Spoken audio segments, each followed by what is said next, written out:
Hey, welcome to Table Tennis Philosophy. Today I'm going to talk about 3 keys to getting more power on your shots.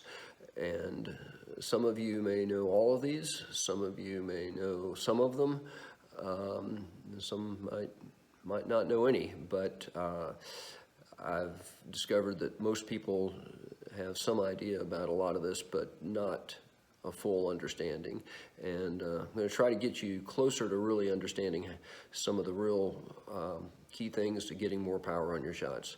All right, first one you hear a lot about, and is that there's a popular video out where it talks about Chinese coaching and how you make your shot from the ground.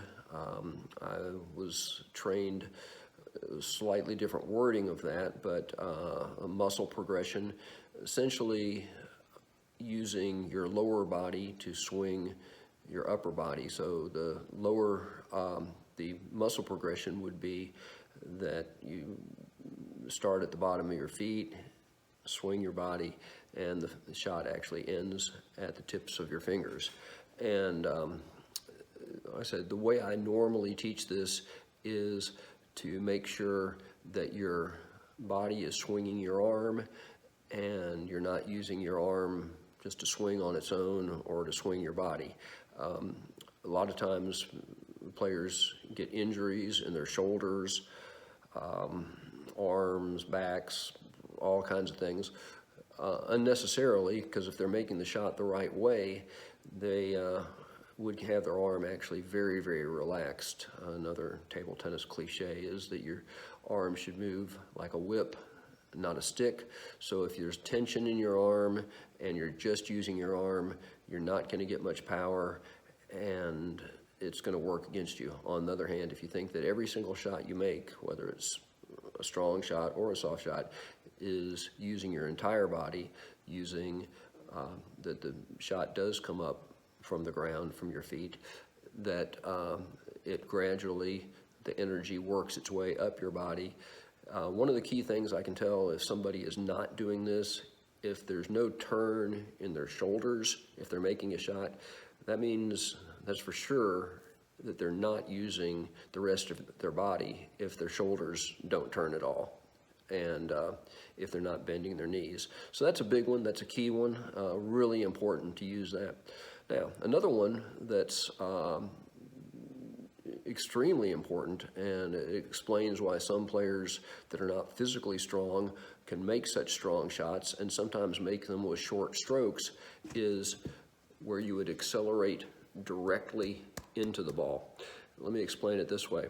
When you make your stroke, it actually starts slow and controlled, relatively speaking, so that when you're right on the ball, then you go like hit the gas pedal right there, right into it. And I use car analogy here. It's like if you go from here, you're going to 0 to 60 right there.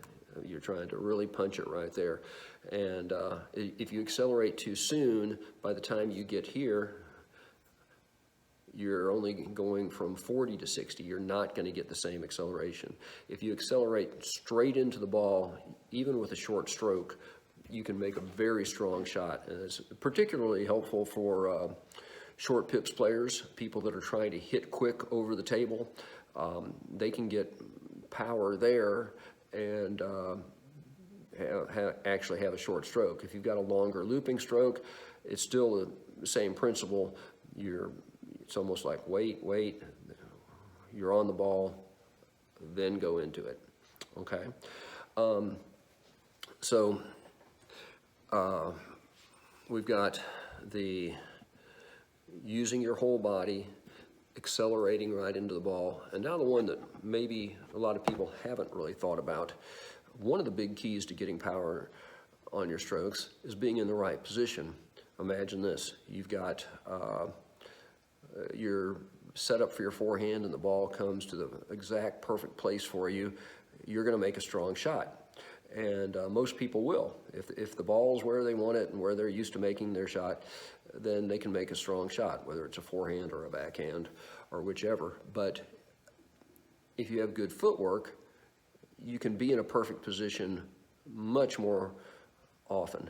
And if you're hitting a lot, as opposed to looping, it's probably even more important.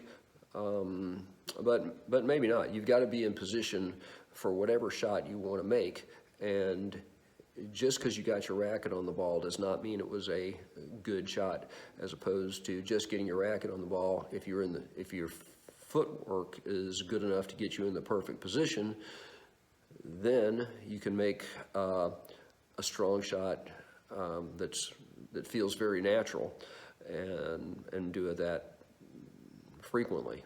And that's why most of the best players you run into also have very good footwork. So that's something people don't think about that often, but it's part of building a total table tennis player, that you have all those things, and you're going to need to put power in your shots, and you don't want to frustrate yourself by trying to hit harder but not using the right technique, which is using your whole body, relaxing up here, accelerating straight into the ball, and having the good footwork to get into position that you can actually make those shots. All right. See you next time. Thanks a lot. Bye.